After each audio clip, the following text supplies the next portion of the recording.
Hey there guys, Spexy here, welcoming you to Retrospects E3, providing you with the up-to-date news on all things retro related coming out of E3 right now, starting with something really big.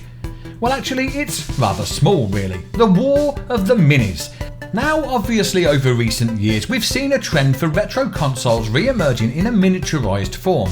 We've had the NES Mini, the SNES Mini, the PS Classic, in other words the PlayStation Mini, and currently everyone seems to be waiting in bated breath for the Genesis or Mega Drive Mini to be released later this year by Sega, featuring a lineup of really great and highly nostalgic games.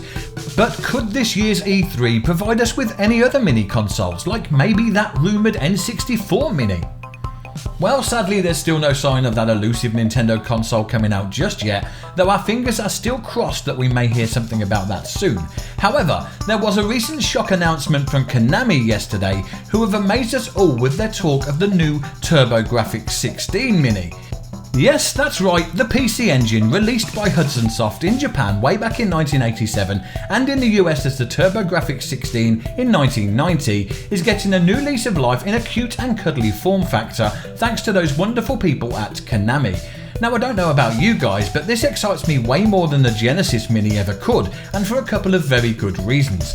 Firstly, the PC Engine was definitely the superior console out of the two, with far closer capabilities to the arcade machines of the day, but also because both games and the console itself were not particularly popular in the UK, due mainly to the fact that there was no official European release, but also because getting the unit imported and modding it for use in the UK was an expensive endeavour, making the PC Engine an incredibly sought after machine and highly desirable as a result. Now it's fair to say that the PC Engine is rated among retro fans as one of the best games consoles of all time, and the thought that we may finally be able to get our grubby little mitts on one of these amazing machines officially in the UK, albeit in a miniature version of the original, is incredible news. The Japanese customers can expect the standard original white PC Engine console, with Europe getting the darker variant Core Graphics machine. And finally, the US can expect a Lilliputian version of the TurboGrafx 16 that will be fondly remembered by many in that part of the world. The current lineup of games announced for this machine will also vary slightly depending on the locations. Both Eastern and Western versions will come with Dungeon Explorer and Wise 1 and 2, with Japanese models getting additional region-only titles Superstar Soldier, The Kung Fu, PC Kid and Castlevania Rondo of Blood, whilst in the UK and US we can expect R-Type, New Adventure Island, Ninja Spirit and Alien Crush to be part of our lineups. No pricing has yet been announced for this machine, but I have to say, great stuff Konami, I can't wait. Bethesda Softworks has announced the unexpected return of an old 90s PC gaming hero, Commander Keen. Now those of you old enough to remember may well look back in fondness to the DOS-based EGA graphic platformers from the early 90s, and you may very well be getting excited right now at the potential sequel to that series. However, I urge you to wait just 1 minute, reserve that enthusiasm for a moment here, because all is not exactly as it may seem.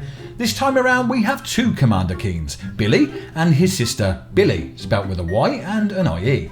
Not particularly original there, Bethesda, who see themselves fighting the forces of evil in this mobile phone based adventure. Yep, that's right, this time around it's set to be a mobile only game, and to be honest, from what you can see right here on the official website, it looks to be a very basic and limited game compared to the originals, ditching the platform exploration style in favour of a simple puzzle based levels and a PvP battle mode. Now I'm not particularly impressed with either the art style or the gameplay on show here, and feel that this may well be a wasted opportunity to have made something actually pretty decent out of the franchise. Oh well, I'm getting somewhat used to being let down by Bethesda recently, it's hardly a unique experience really. Let's just hope that they do better with the Elder Scrolls Blades when it finally releases. So moving on to possibly the biggest name in the gaming industry, Nintendo. And along with the new Legend of Zelda Breath of the Wild sequel and Luigi's Mansion 3 being announced, both of which I'm wholeheartedly looking forward to I have to say, Nintendo is also releasing Legend of Zelda Link's Awakening for the Switch, the somewhat controversial remake of the Game Boy Color original from 1993. Now it has to be said that the art style of this game has certainly been ruffling a few feathers on social media among fans of the series, with many of them stating that the new look is way too childish.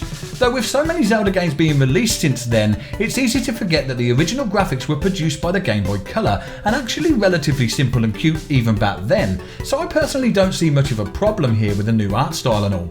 But then, I may be risking alienation by saying this, but I actually quite like it. Now, I've always been a firm believer that graphics come secondary and the most important factor will always be gameplay, which in this case should be fairly faithful to the original, with a couple of new features thrown in for good measure, like the dungeon building option to build and share your own levels with the online community and your friends. I am still highly anticipating getting my hands on this game, but what do you guys think? And now, the single biggest piece of news to come out of E3 this year so far. Information has just been released from Nintendo in the form of newly announced Super Smash Bros. Ultimate download content. The battle has been a long and arduous struggle, with fans gathered and united in their thousands and voices raised in unison over suggestions for new characters for the game. Well, it seems that those voices have finally been heard, and the moment that many retro fans have been waiting for will soon be upon us. The most famous bird and bear ever in gaming history are about to make a smashing comeback. That's right, Banjo and Kazooie have finally been announced to be getting the all-star treatment and joining the fighting roster as part of the new Smash Bros. Ultimate download content, and the fans went wild.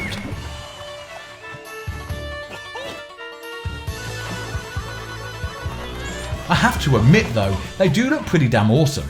Not only do they come with a bunch of well-known and faithfully rendered moves, but the download content will also add some memorable stages to the game, which not only are beautiful to look at, but also feature music from the amazing Grant Kirkhope, the man responsible for the original 1998 Banjo Kazooie soundtrack. All of which is absolutely incredible news. So that's it for now. I hope that you've enjoyed this episode of Retrospects E3, and if you did, then don't forget to leave a like, and why not subscribe to the channel for more retro gaming news going forward. See you soon. Bye for now.